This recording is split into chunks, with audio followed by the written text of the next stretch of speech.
ખેરાલુમાં વિકાસના દાવા પોકળ સાબિત થયા. અંબાવાડા ગોલવંટા માર્ગ પર ખાડાઓનું સામ્રાજ્ય, જનતા ત્રાહીમામ. મહેસાણા જિલ્લાના ખેરાલુ તાલુકામાં એક તરફ વિકાસની મોટી વાતો કરવામાં આવે છે, ત્યારે બીજી તરફ અંબાવાડાથી ગોલવંટાને જોડતો મુખ્ય માર્ગની બદતર હાલતે તંત્રના દાવાઓની પોલ ખોલી નાખી છે. છેલ્લા લાંબા સમયથી મરામતના અભાવે આ માર્ગ બિસ્માર બન્યો છે, જેના કારણે સ્થાનિક ગ્રામજનો અને વાહન ચાલકોમાં ભારે રોષ જોવા મળી રહ્યો છે. અંબાવાડાથી ગોલવંટા થઈ સિપોર અને ઈડર હાઈવેને જોડતો આ માર્ગ વાહન વ્યવહાર માટે અત્યંત મહત્વનો છે. જોકે હાલની સ્થિતિ એવી છે કે આ રોડ પર ડામર શોધવો મુશ્કેલ બની ગયો છે. ઠેર ઠેર પડેલા મોટા ખાડાઓને કારણે વાહન ચલાવવું જોખમી બને છે. તંત્રની ઘોર બેદરકારીને કારણે આ માર્ગ હવે માત્ર પથ્થરો અને ધૂળના ઢગલામાં ફેરવાઈ ગયો છે. આ વિસ્તાર મુખ્યત્વે ખેતી અને પશુપાલન પર નિર્ભર છે. સ્થાનિક પશુપાલકોએ વ્યથા ઠાલવતા જણાવ્યું હતું કે રસ્તા પર એટલા ઊંડા ખાડા છે કે દૂધ ભરેલી બરણીઓ છલકાઈ જાય છે, જેનાથી આર્થિક નુકસાન વેઠવાનો વારો આવે છે. વધુમાં ખખડધજ રસ્તાના કારણે વાહનોમાં વારંવાર આવતી ખામીઓને લીધે મેન્ટેનન્સ ખર્ચ પણ વધી ગયો છે. સૌથી ચિંતાજનક બાબત એ છે કે ઇમરજન્સીના સમયે એમ્બ્યુલન્સને પણ પસાર થવામાં ભારે મુશ્કેલી પડે છે, જે દર્દીઓના જીવ માટે જોખમી સાબિત થઈ શકે છે. ચૂંટણી સમયે આવતા નેતાઓ અત્યારે ગાયબ જોવા મળી રહ્યા છે. સ્થાનિક લોકોમાં જનપ્રતિનિધિઓ સામે પણ પ્રચંડ રોષ છે. ગ્રામજનોનું કહેવું છે કે ચૂંટણી સમયે મત માંગવા આવતા નેતાઓ અત્યારે જનતાની તકલીફો જોવા ડોકાતા પણ નથી અને મૌખિક રજૂઆતો કરવા છતાં પરિણામ શૂન્ય આવ્યું છે.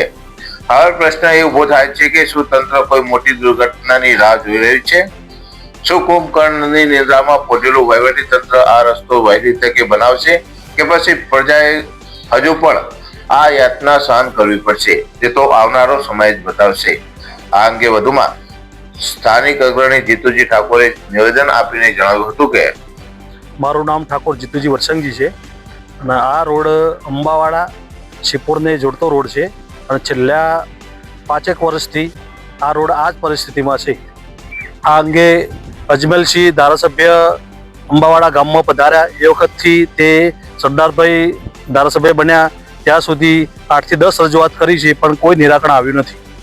શું માંગ છે તમારી? અમારી માંગ એ જ છે કે આ જે અંબાવાડાથી સિપોરને જોડતો મુખ્ય રોડ છે અને જો આ રોડ બને તો ડભોળાથી માંડી સટલાસણાથી બધા બાયપાસ જે સાધનોવાળા છે, જે પણ સગાવાલા કે જેમને આ રોડથી તે ગોઠવાથી વડનગરના તમામ ગામના સંબંધો છે એ લોકોને મુખ્ય ખેરાલ થઈને જે જવાન થાય છે એમને આ રોડ બનવાથી એને 10 થી 15 કિલોમીટર અંતર કપાઈ જાય.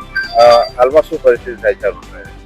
આ રોડના ચાલવાથી મુખ્યત્વે ગાડીના ટાયરો અને અન્ય ઇમરજન્સી સેવામાં જેથી એમ્બ્યુલન્સ એ આ રોડ પર આવતી નથી અને જેના કારણે ઇમરજન્સી સેવાઓમાં બહુ તકલીફ પડે છે અને ખેરાલુ કોઈ સુવિધા મળતી નહીં. અહીંયા મોટી સિવિલ વડનગર છે, એના કારણે જો આ રોડ બને તો જલ્દી ઇમરજન્સી સેવાઓ મળી જાય અને વ્યક્તિઓના જે ડિલિવરી છે અથવા તો બીજા કોઈ પણ કેસ છે એના માટે ફૂલ સેવા સારી મળી રહે. દલસુખભાઈ, શું સમસ્યા છે?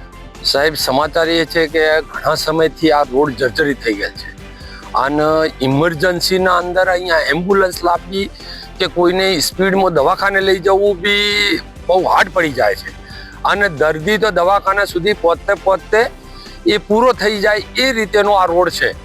ઘણા સમયથી પંચાયતને બીજોને રજૂઆત કરવા છતાં આ રોડ બનેલ નથી. તો સાહેબ, આપને નમ્ર વિનંતી કે આ જલ્દીથી જલ્દી આ રોડ સમયસર સાહેબ જો પૂરો કરી આપો તો આપની મહેરબાની થશે. અંબાવાડાથી સિપોર જતા રોડ ઉપર અમારે દૂધ કે વાહન લઈને જઈએ છે તો ઘણી વખત દૂધ બી ઢોળાઈ જાય છે અને રોડ એટલો જર્જરી થઈ ગયો છે કે વાહનને પણ નુકસાન આવે છે. તો જલ્દીથી જલ્દી અમને આ રોડ નવીન કરી આપવા આપ સાહેબને અમારી નમ્ર વિનંતી. બ્યુરો રિપોર્ટ, રાષ્ટ્ર વિચાર, ગુજરાતી ન્યૂઝ. અહેવાલ મનોજ ઠાકોર, ખેરાલુ.